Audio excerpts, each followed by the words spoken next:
in terms of application. Are practitioners likely to be interested in the results? Sometimes it may not be indicated in the report of the study. You can get that implied or inferred from the report. Some people may write it as subtitles, call it significance of the study or importance of the study. Okay? In most MA theses or teaching dissertations, you are required to justify or to write about the practical, the significance of my study, how it's going to contribute to society or to this area, significance or practical value. At that point, you don't have data to support, but you anticipate this study could contribute to such, this study will support such and such, then this study will help in doing that, so you don't have complete evidence at this point. But later on you come back at the conclusion or recommendations where the result of this study could be used to improve the education system. The result of this could be used to improve the textbook design. The result of this could be used to improve teaching methods or the learning values. That's where the practical value comes in. If it is not stated and you are asked to critique a study and it's not said clearly, you can infer that or predict who is going to use it and are they likely to apply this result.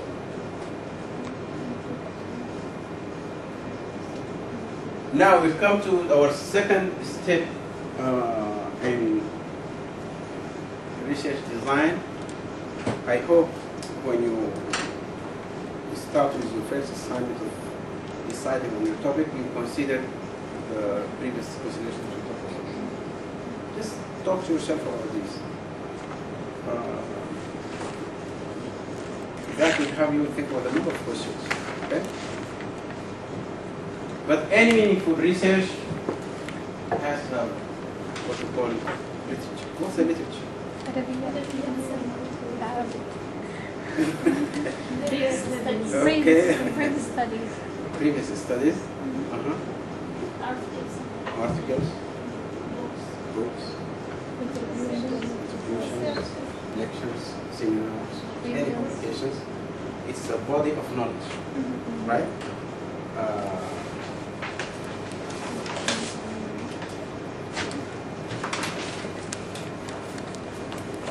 Collective body of prior knowledge, or prior studies, or prior literature, or prior work that helps to uncover and provide what? Provide? What this is going to provide to us in literature.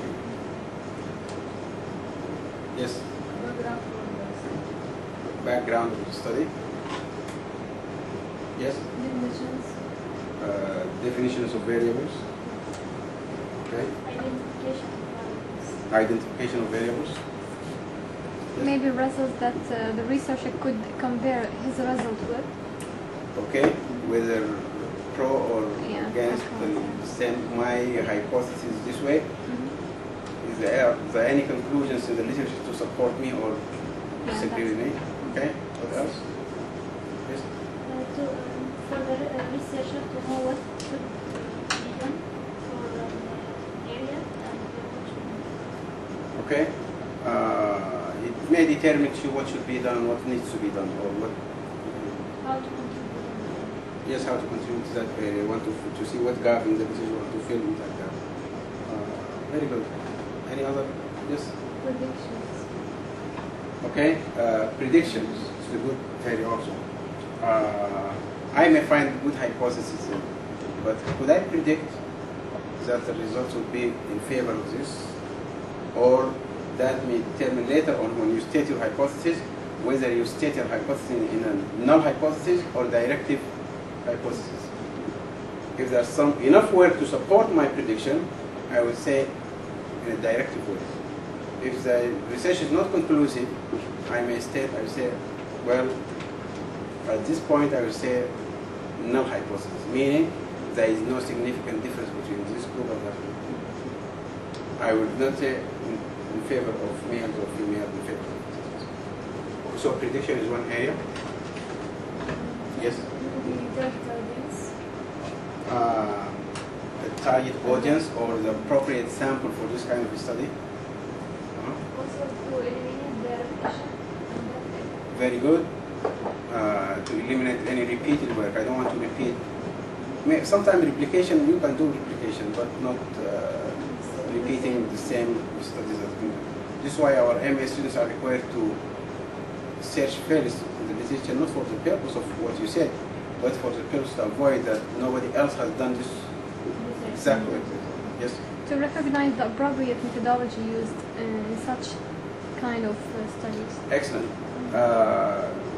You define the variables, identify the variables, then order, discard what, but you come into what kind of the normal methodologies that are being used in this type of study.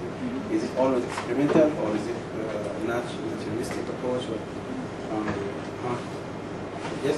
Considerations to look at when applying the study. For example, in the study, in the article you give us, in the reading, the previous studies they use everything formats. And with the study that they conducted, اللي كانت writing والثاني كانت oral. الأولى كانت oral والثانية. Okay. So in terms of materials, you mean? I mean considerations to look at when conducting the study. Consideration, logistics, length of time, there's a number of things that you need to avoid. You may see how people previously done that. Good. So I think, do we need to study this? Or can we skip that with the next one? I think we are so far very good about what this is all about.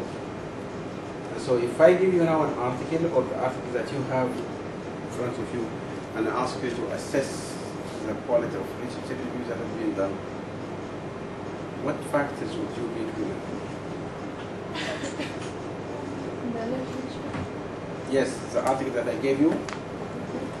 If I ask you to assess the quality of review that has been done here, what factors would you be looking at to evaluate the literature review? Yes?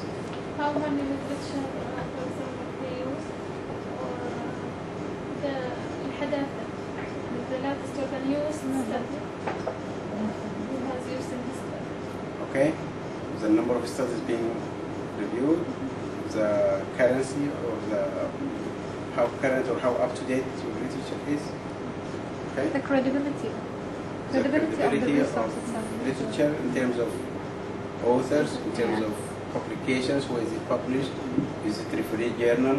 Is it books, magazines, newspapers, websites?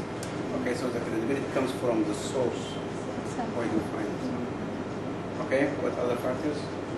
Yes? How much is the literature review related to the study subjects?